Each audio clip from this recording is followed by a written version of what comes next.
ایک مرتبہ نبی کریم صلی اللہ تعالی علیہ وسلم سرے راہ ایک منظر دیکھتے ہیں کہ ایک شخص ہے، اس نے گھوڑا پکڑا ہوا ہے، بڑا خوبصورت عربی النسل گھوڑا ہے، اور وہ آوازیں لگا رہا ہے کہ میں اس کو بیچنا چاہتا ہوں، کوئی ہے اس کا خریدار؟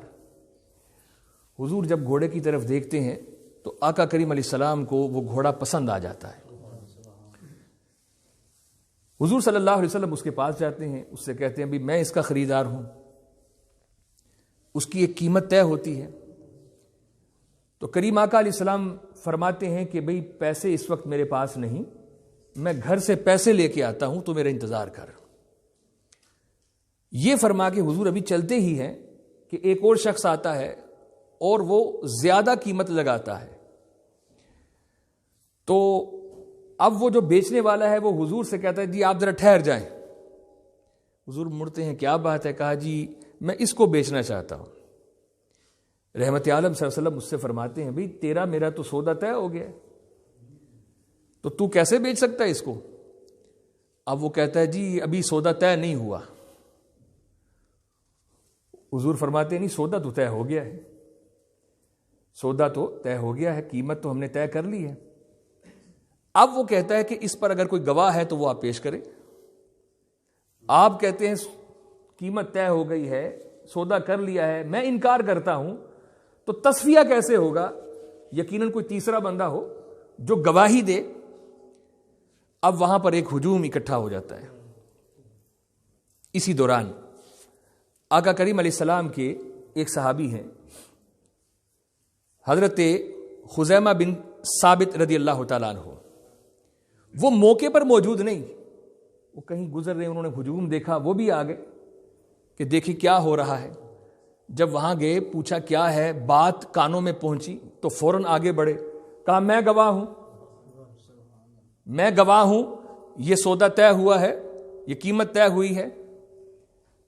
اچھا اب یہ واقعہ آگے میں چھوڑتا ہوں، گواہی تو آ گئی، لیکن حضور نے بعد میں ان سے پوچھا کہ حذیمہ تو موقع پر موجود ہی نہیں تھا، تو موقع پر موجود ہی نہیں تھا، تو نے گواہی کیسے دی؟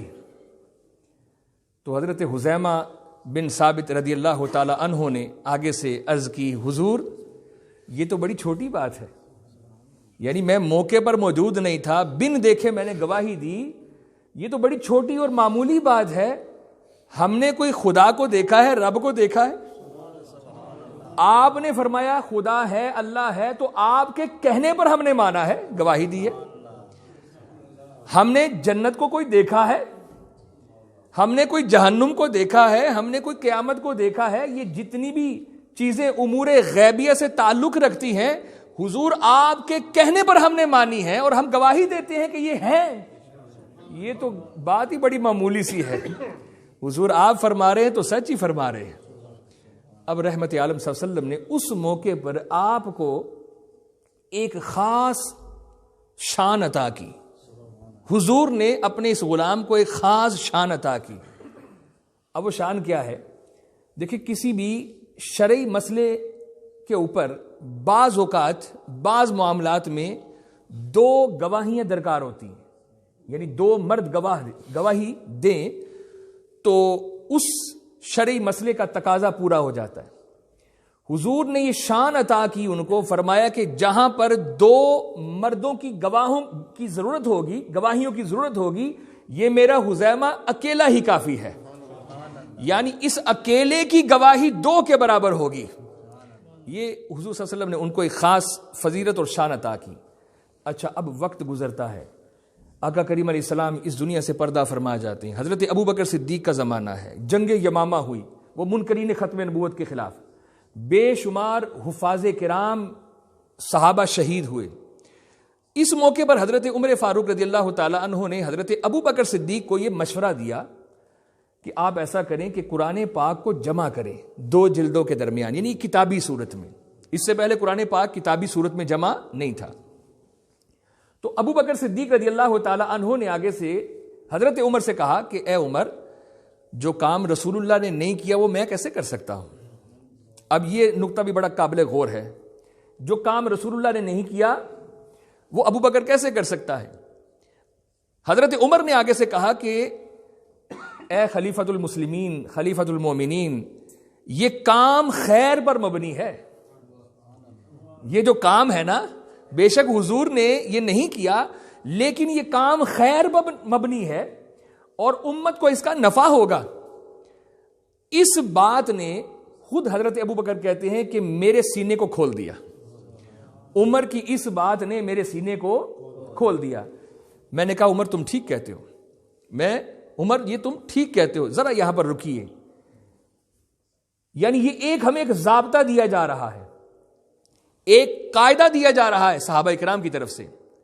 کوئی ایسا کام جو حضور نے نہیں کیا یا صحابہ نے نہیں کیا، بعد والوں میں سے کسی نے شروع کیا، لیکن وہ کام خیر پر مبنی ہو، شریعت مطہرہ کی حدود کے اندر ہو، شریعت کے کسی صحیح حکم کے ساتھ ٹکراتا نہ ہو، وہ جائز ہی نہیں بلکہ کار ثواب ہے. اس لیے فقط یہ کہہ دیا جائے کہ یہ کام صحابہ نے نہیں کیا، ہم نہیں کر سکتے. ارے صحابہ کی شان تو نیچے ہے، حضور کی شان تو وراء الورا ہے. ابو بکر صدیق نے یہاں پر یہ فرمایا کہ یہ کام حضور نے نہیں کیا، میں کیسے کروں؟ تو عمر فاروق نے آگے سے کیا کہا کہ اے ابو بکر یہ کام خیر پر مبنی ہے. تو حضرت ابو بکر کہتے ہیں کہ اللہ نے میرے سینے کو کھول دیا عمر کی اس بات سے، اور کہا کہ زید کو بلا کے لاؤ. حضرت زید رضی اللہ تعالیٰ عنہ یہ بڑے پکے حافظ تھے، بڑے پکے حافظ تھے. ایک ضابطہ بنایا حضرت ابو بکر صدیق نے، فرمایا کہ اے زید تم قرآن کے حافظ ہو، ایک ایک آیت تم پڑھو گے اس کو جمع کیا جائے گا، لیکن شرط یہ ہے، قاعدہ اور قانون یہ ہے کہ ہر آیت کے اوپر 2 گواہ چاہیے. یعنی تم ایک آیت پڑھو گے اور 2 صحابہ حافظ قرآن وہ گواہی دیں گے کہ یہ آیت بالکل ٹھیک ہے، پھر اس کو جمع کیا جائے گا. یہ ایک قاعدہ، ایک ضابطہ بنایا گیا. اچھا اب ایک ایک آیت پڑھی جا رہی ہے، 2 گواہ ساتھ میں اس کی تصدیق کر رہے ہیں. چلتے چلتے چلتے جب سورہ توبہ پر پہنچے، اور خاص یہ جو 2 آیات ہیں سورہ توبہ کی آخری 2 آیات، ان کے اوپر جب پہنچے نا تو ان کے اوپر صرف ایک ہی گواہی تھی، دوسرا کوئی گواہ نہیں مل رہا تھا کہ جو یہ کہے جی کہ میں گواہی دیتا ہوں کہ یہ 2 آیات بھی سورہ توبہ کا حصہ ہیں. گواہی صرف ایک مل رہی ہے. خوب تلاش جاری ہے کہ کوئی دوسری گواہی مل جائے، کہیں سے کوئی گواہی نہیں مل رہی. اب سیدنا صدیق اکبر کی خدمت میں صحابہ کرام حاضر ہوئے کہ اے ابو بکر یہ جو آپ نے ضابطہ بنایا ہے لگتا ہے کہ اس کو توڑنا پڑے گا، کیونکہ دوسری گواہی نہیں مل رہی ان سورہ توبہ کی آخری 2 آیات کے حوالے سے. آپ نے فرمایا کہ وہ جو ایک گواہی ہے وہ کس کی ہے؟ تو کہا وہ خزیمہ بن ثابت کی ہے. کہا کام ہو گیا، مسئلہ ہی حل ہو گیا. کیا تم نے سنا نہیں تھا کہ حضور نے فرمایا تھا کہ اس خزیمہ کی اکیلے کی گواہی 2 کے برابر ہے؟